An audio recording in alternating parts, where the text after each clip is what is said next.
Halo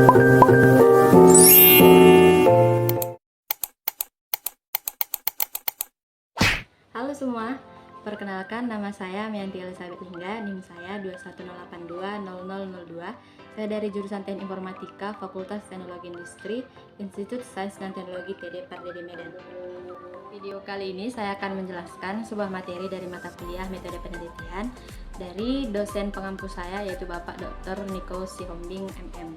Jadi materi yang saya ambil hari ini adalah tahapan dalam penelitian. Jadi ada dua jenis penelitian yang akan saya bahas hari ini. Yang pertama adalah penelitian dasar dan penelitian computing. Nah, sekarang kita perlu tahu nih apa perbedaan antara penelitian dasar dan penelitian computing.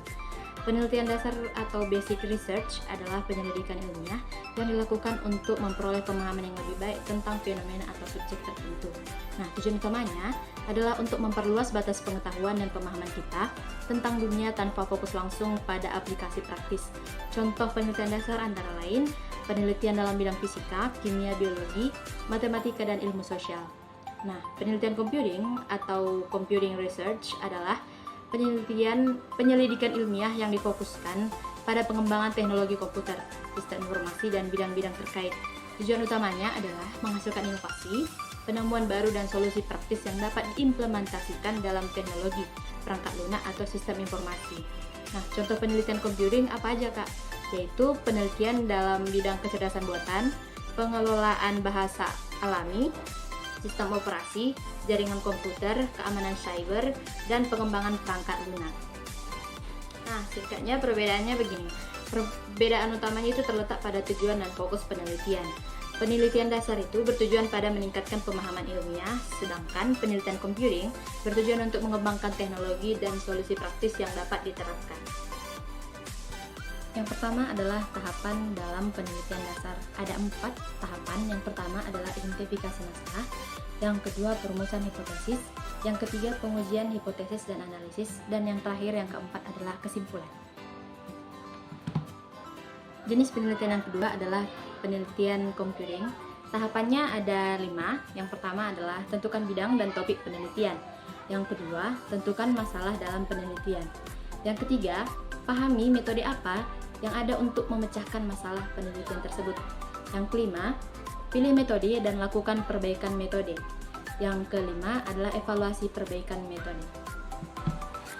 Jadi hal pertama yang perlu kita kuasai adalah membuat latar belakang masalah pada penelitian yang kita kerjakan. Latar belakang masalah penelitian atau research background adalah bagian pertama dan sangat penting dalam menyusun tulisan ilmiah, paper, dan lain-lain.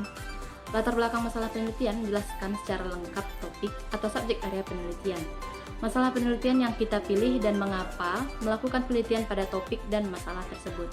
Sayangnya, tidak banyak mahasiswa yang berhasil membuat latar belakang masalah penelitian dengan baik dan jadi saya akan memberikan beberapa kiat supaya kita dapat membuat latar belakang masalah dalam penelitian yang baik dan benar. Kiat yang pertama adalah pahami 2 gaya research di bidang computing. Gaya penelitian di bidang komputer atau computing secara umum terbagi 2, yaitu gaya computer science atau CS dan gaya information system atau IS. CS atau computer science memiliki karakter penelitian dan isu berhubungan dengan core teknologi dan perbaikan metode atau method improvement. IS atau gaya information system lebih cenderung ke arah isu tentang interaksi teknologi dan sosial, termasuk diantaranya mengukur dan menganalisis kesuksesan penerapan teknologi dan sistem informasi. Kiat yang kedua adalah menjawab semua pertanyaan why pada judul. Saya akan berikan sebuah judul paper, yaitu prediksi produksi padi dengan menggunakan support vektor mesin berbasis particle swarm optimization.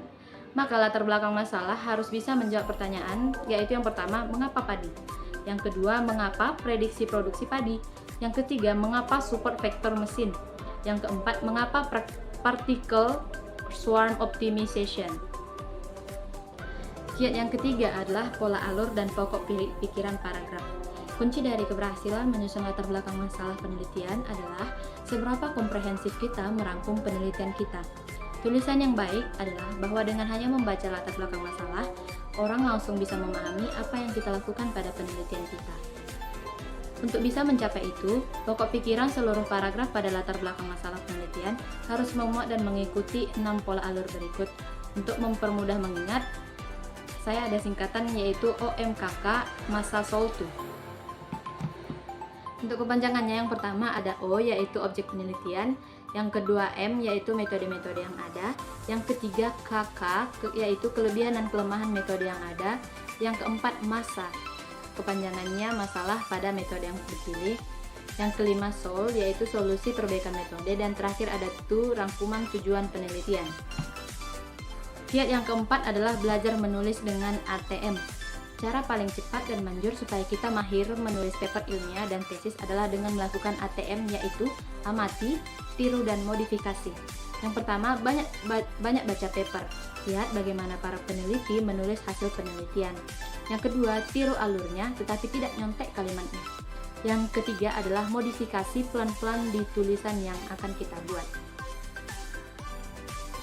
Kiat yang kelima adalah rumusan masalah dan tujuan penelitian.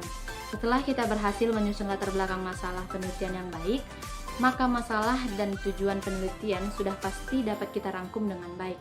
Di Indonesia, masalah penelitian biasanya dirangkumkan dalam format identifikasi masalah atau problem statement dan rumusan masalah atau research question.